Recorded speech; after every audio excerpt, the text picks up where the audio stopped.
बच्चों, मैं चंद्रजीत आदर्श निकेतन inter college अटा मांडा बरेली से आज हम लोग पढ़ते हैं एग्रीकल्चर के बारे में। एग्रीकल्चर जानते हैं बहुत विस्तृत शब्द है। इसको इंग्लिश में हम लोग एग्रीकल्चर का नाम जानते हैं। यह लैटिन भाषा के शब्द से बना है। एजर या एग्री मीन्स होता है सॉयल और कल्ट्रा मीन्स होता है कल्टीवेशन। तो एग्रीकल्चर का एक बहुत ब्रॉड टर्म है, बहुत विस्तृत शब्द है। इसके अंतर्गत हम लोग होता है क्रॉप प्रोडक्शन यानी फसलों का उत्पादन और पशुपालन का जो कार्य जब साथ साथ करते हैं तो उसको हम लोग कृषि विज्ञान या एग्रीकल्चर के नाम से जानते हैं। एग्रीकल्चर जानते हैं उसका जो बेस होता है, मेन बेस होता है, वो होता है हमारा सॉयल या मृदा। मृदा समझने के लिए पहले हमको जानना होगा अर्थ। अर्थ या पृथ्वी। समान रूप से बोलचाल भाषा में देखिए पृथ्वी क्या है। पृथ्वी क्या होती है जानते हैं हम लोग, बहुत पहले जानते हैं। पृथ्वी क्या है? एक अंडाकार है। हम लोग ग्लोब देखें, पृथ्वी हमारी क्या है? अंडाकार होती है। इस पर तमाम अक्षांश और देशांतर बने रहते हैं और जगह जगह अक्षांश होती हैं, रेखाएं होती हैं। ये हमारी पृथ्वी हो गई। पृथ्वी जानते हैं बहुत विस्तृत है, इसी पर पूरा जीवन टिका हुआ है। सब समुद्र और जो हमारा ये जल थल जितना ये सब मंडल है, ये सब इसी पृथ्वी पर निर्भर है। तो ये मृदा और पृथ्वी क्या है? यानी पृथ्वी तो बहुत ही विस्तृत है, पूरा विश्व इसी पृथ्वी पर है। इस पर मकान भी बने हैं, कारखाने भी बने हैं, हम आप भी रह रहे हैं, इसी पर खेती भी कर रहे हैं, सब कुछ पृथ्वी पर हो रहा है। लेकिन मृदा क्या है? मृदा क्या है? देखिए, ये पृथ्वी का एक छोटा सा हिस्सा, जो ऊपरी हिस्सा होता है, उसी को हम लोग सॉइल के नाम से जानते हैं। यानी मृदा के ऊपरी भाग को, यानी ऊपरी स्तर को ही हम लोग क्या करते हैं? मृदा के नाम से जानते हैं या सॉइल के नाम से जानते हैं। मिट्टी, मृदा, जमीन इस नाम से जानते हैं। तो हमारी सॉइल हो गई। सॉइल बनती कैसे, होती क्या सॉइल है? अगर देखा जाए तो जो सॉइल हमारी मिट्टी का जो निर्माण हुआ है, ये मुख्य रूप से चट्टानों के टूटने फूटने से हुआ है। आप जानते हैं, अगर इसको हम परिभाषित करें तो मृदा क्या है? यह चट्टानों और खनिजों के टूट फूट के उपरांत इसका निर्माण हुआ है और यह एक जगह से स्थानांतरित होकर दूसरे जगह जाकर एकत्रित हुई है। इसमें कार्बनिक पदार्थ की मात्रा पाई जाती है और जिसमें फसलें उगाई जाती हैं, उसे क्या कहेंगे? मृदा या सॉयल। तो हमारी सॉयल हो गई। तो जानते हैं ये मृदा जो होती है, इसमें कुछ घटक होते हैं। इसके घटक क्या क्या होते हैं? मुख्य रूप से आप देखिए मृदा के जो होते हैं, ये इसके 4 घटक होते हैं। हमारी जो सॉयल हैं, इसके 4 घटक हैं। अगर इसको हम लोग, घटक मीन्स क्या होता है? उसके हिस्से। अगर उसके हम लोग विभाजित करते हैं तो 4 हिस्से होते हैं।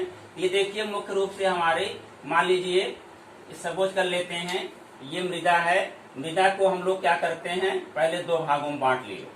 ये हो गया और ये हो गया। मुख्य रूप से मृदा हमारी 4 भागों में बटी होती है। इसके 4 घटक होते हैं, कंपोनेंट कहते हैं, कंपोनेंट ऑफ सॉयल। इसमें देखिए 50% जो होता है, 50% ठोस होता है और 50% क्या होता है? रंध्रावकाश होता है। 50% रंध्रावकाश, यानी इसको पोर स्पेस कहते हैं। ठोस क्या होता है जानते हैं? मिट्टी का आप देखिए, अगर उसको आप छुइए तो ठोस रूप में दिखाई देती है, सॉलिड रूप में। वो ठोस हिस्सा हो गया। उसमें क्या होता है? खनिज पदार्थ होते हैं और कार्बनिक पदार्थ की मात्रा। कार्बनिक पदार्थ क्या होता है हम लोग थोड़ा जान लेते हैं। कार्बनिक पदार्थ या ये वनस्पतियां, पेड़ पौधे, पत्तियां, जड़, तना, सब कुछ होता है। और जीव जंतुओं के सड़ने गलने के बाद जो पदार्थ तैयार होता है उसको हम लोग कार्बनिक पदार्थ पाते हैं। इसमें कार्बन की मात्रा बहुत अधिक होती है, उसी को हम लोग कार्बनिक पदार्थ कहते हैं। तो ये कार्बनिक पदार्थ होता है। इसमें देखिए, इसके 2 हिस्से कर देंगे। इसमें क्या होगा? 25% जो होता है, ये क्या हो गया? हवा। 25% हवा और 25% पानी। ये हो गया 25% हवा, 25% पानी। और ये 45% सबसे अधिक होता क्या होता? खनिज लवण। खनिज लवण जो तमाम पदार्थ में पाए जाते हैं, खनिज पदार्थ, खनिज पदार्थ। और ये जो 5% है, ये देखिए थोड़ा सा हिस्सा दिख रहा है, ये थोड़ा सा 5% क्या है?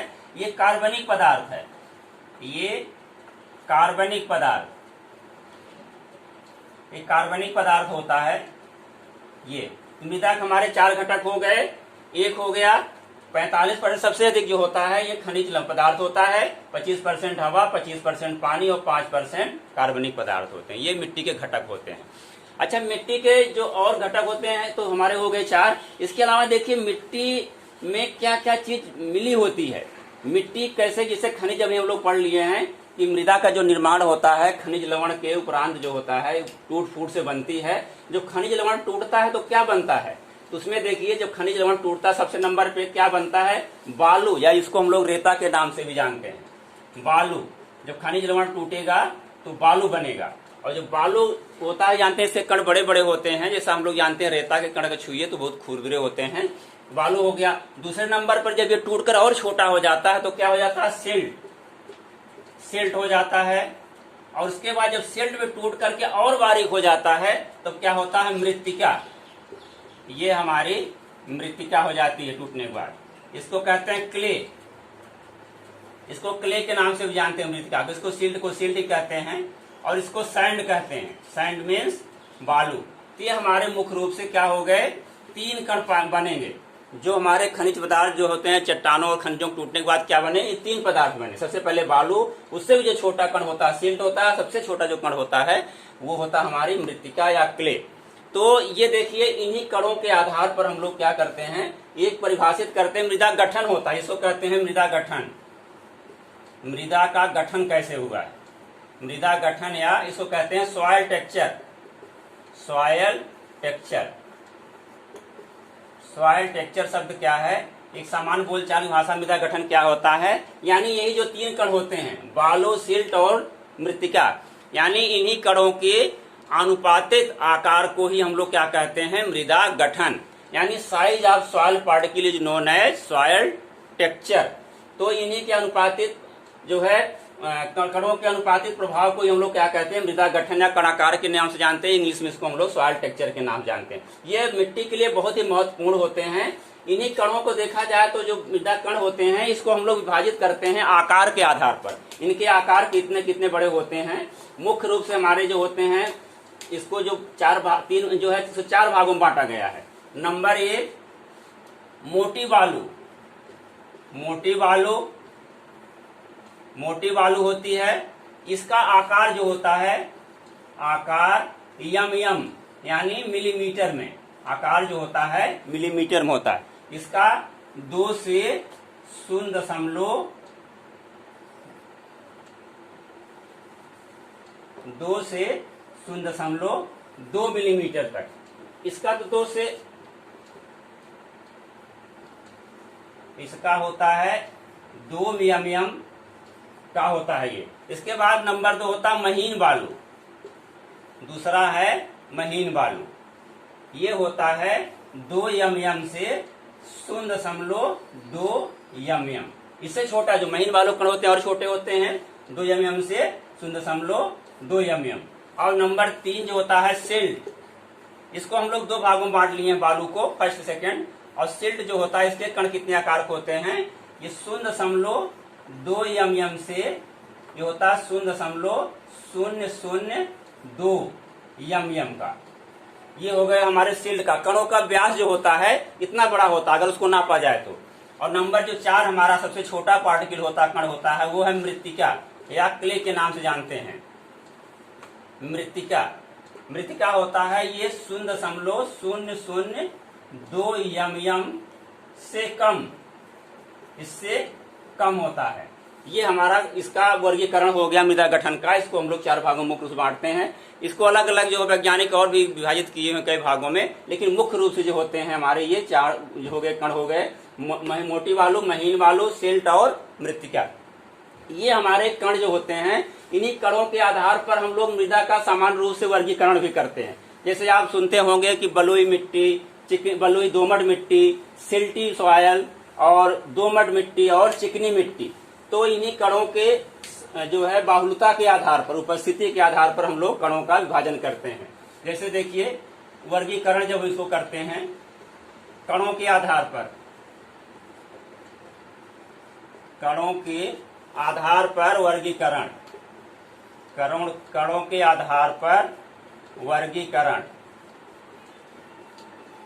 इसमें नंबर 1 हो गया आपका बलुई मृदा, सैंड सॉयल, ये हो गया बलुई मृदा। नंबर 2 हो गई बलुई दोमट,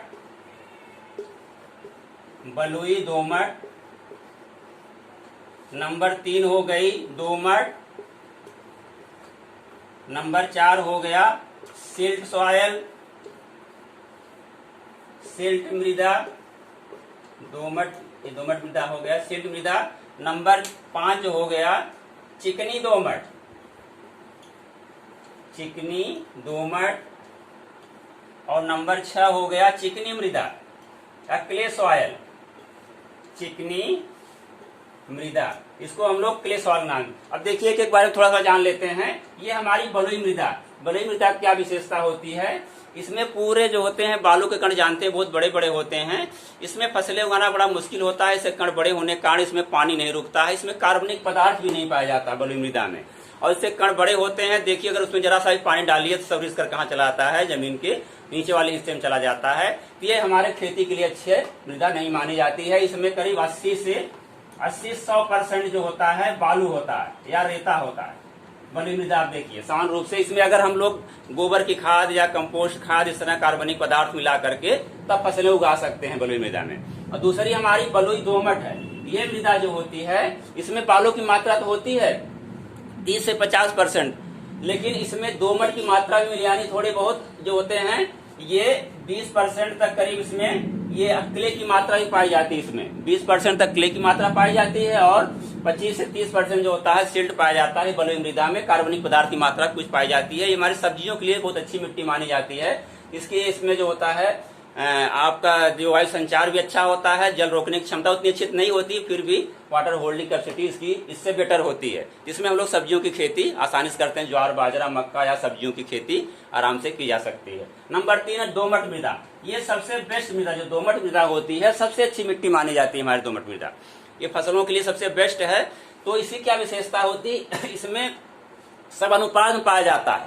करीब 0 से 50% जो होता है सैंड होता है और करीब यही 25 से 30% जो होता है इसमें सिल्ट होता है और करीब 20% तक क्या होता है क्ले की मात्रा होती है। तो दोमट मृदा जो होती है इसका रंग देखिए हल्का सा ब्राउन कलर का होता है, ब्लैकिश टाइप का भी होता है और इसमें कार्बनिक पदार्थ की मात्रा पर्याप्त होती है। इसमें जल धारण क्षमता भी अच्छी होती है और इसमें सभी फसलें आसानी से उगाई जा सकती है। तो कृषि की दृष्टि से सबसे अच्छी मृदा हमारी दोमट मृदा मानी जाती है। अब देखिए सिल्ट मृदा। सिल्ट मृदा जानते हैं सिल्ट होता क्या है? आप देखिए नहर होती हैं, नदियां होती हैं। नहर के देखिए जब गर्मियों के महीना में पानी नहीं आता है तो उसके नीचे गाद इसको बोलते हैं, गाद या सिल्ट, छोटे छोटे बालू के कण या पार्टिकल दिखाई देते हैं। तो क्या है? सिल्ट है, यानी छोटे छोटे कण, उसी को हम लोग गाद के नाम से जानते हैं, सिल्ट के नाम जानते हैं। तो कण बहुत छोटे होते हैं। तो इसकी विशेषता, इस मृदा की विशेषता क्या होती है कि इसमें वाटर होल्डिंग कैपेसिटी तो बढ़ जाती है। देखिए तो इसके कण बहुत छोटे होते हैं, अभी यहाँ बताए थे आपको, 0.02 से 0.002 मिलीमीटर आकार के इसके कण होते हैं सिल्ट मृदा के। तो जो इसके वाटर होल्डिंग कैपेसिटी तो अच्छी होती है, लेकिन अधिक पानी लगने पर जो होते हैं इसके रंध्रावकाश की मात्रा कम रह जाती है, वायु संचार कम होता है, कार्बनिक पदार्थ की मात्रा इसमें औसत पाई जाती है, बहुत अच्छी नहीं पाई जाती है। इसमें कार्बनिक पदार्थ की मात्रा का प्रयोग करके हम लोग फसलें उगा सकते हैं। अगले देखिए चिकनी दोमट। चिकनी दोमट में क्या होता है? दोनों गुण पाए जाते हैं, क्ले और दोमट के दोनों गुण पाए जाते हैं। तो ये हमारी जो होती है इसमें कार्बनिक पदार्थ की मात्रा पर्याप्त होती है। इसमें हम लोग धान, मक्का और गन्ना की फसल, बहुत अच्छे से कपास की फसल उगा सकते हैं।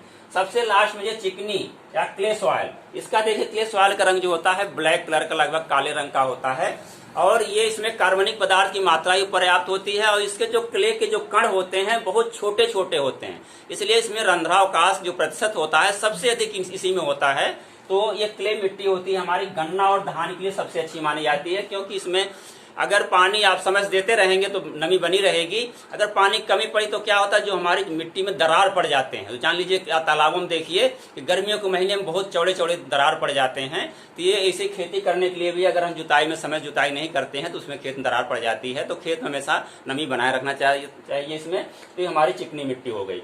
इसके अलावा हम उपयोग के आधार पर, यानी स्थान के आधार पर वह मिट्टी का वर्गीकरण कर सकते हैं। जैसे आप जानते हैं कि उपजाऊ मृदा, कम उपजाऊ मृदा, अनुपजाऊ मृदा, इस प्रकार की मृदा होती है। तो उपजाऊ मृदा क्या होती है? उपजाऊ मृदा वह मृदा होती है जिसपे हम लोग हमारे घर के आसपास यानी गांव के आसपास की जो मिट्टी होती है वो क्या होती है? उपजाऊ मृदा। उपजाऊ या प्रोडक्टिव सॉइल। उपजाऊ मृदा हो गई, कम उपजाऊ मृदा, कम उपजाऊ मृदा, सामान्य उपजाऊ, सामान्य उपजाऊ मृदा,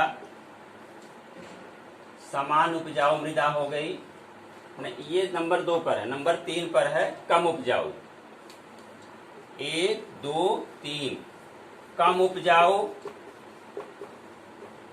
और नंबर 4 जो होता है अनुपजाऊ, अनुपजाऊ इंग्लिश में कहते हैं प्रोडक्टिव, जनरल प्रोडक्टिव यानी less productive and non productive, इस इंग्लिश में उसको कहते हैं। तो हमारी उपजाऊ जो मृदा होती है, हमारे देखिए गांव के आसपास जो खेत होता है बहुत उपजाऊ होता है, उसमें कोई फसल अच्छे से उगाई जा सकती है, क्योंकि उसमें हम लोग कार्बनिक पदार्थ की मात्रा देखिए बराबर डालते रहते हैं, उसकी देखरेख भी ज्यादा होती है।